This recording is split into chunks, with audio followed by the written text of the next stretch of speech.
తప్పుడు ప్రచారాలు, సెల్ఫ్ డబ్బాలు, ఇవి తప్ప ప్రజలకు ఏదైనా మంచి జరిగిందా? ఆ 16 రోజుల అసెంబ్లీ సమావేశాలు చూస్తే ప్రజలకు మాత్రం ఒరిగింది సున్నా.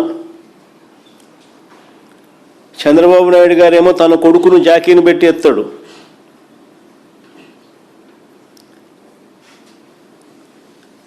తన కొడుకేమో చంద్రబాబు నాయుడిని జాకీలు పెట్టి ఎత్తుతాడు. వీళ్ళిద్దరినీ పవన్ కళ్యాణ్ జాకీలు పెట్టి ఎత్తుతాడు. అసెంబ్లీ అంతా ఇదే.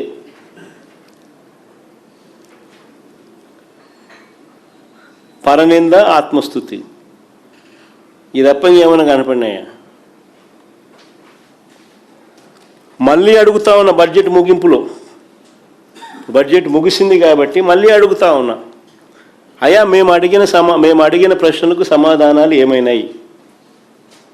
బడ్జెట్ వీళ్ళు ప్రవేశపెట్టిన వెంటనే నేను ప్రెస్ మీట్ పెట్టి ఇలాగే సుదీర్ఘమైన ప్రజెంటేషన్ ఇచ్చి ఇలాగే ప్రశ్నలు అడిగాము, సమాధానాలు రాలా.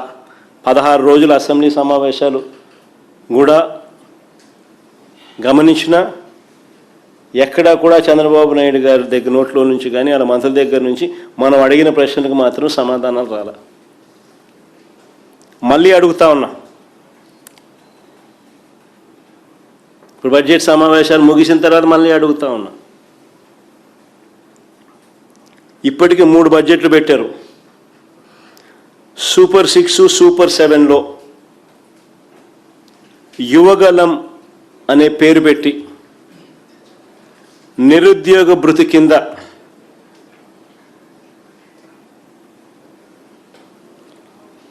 నెలకు 3,000 రూపాయల చొప్పున, సంవత్సరానికి 36,000 చొప్పున,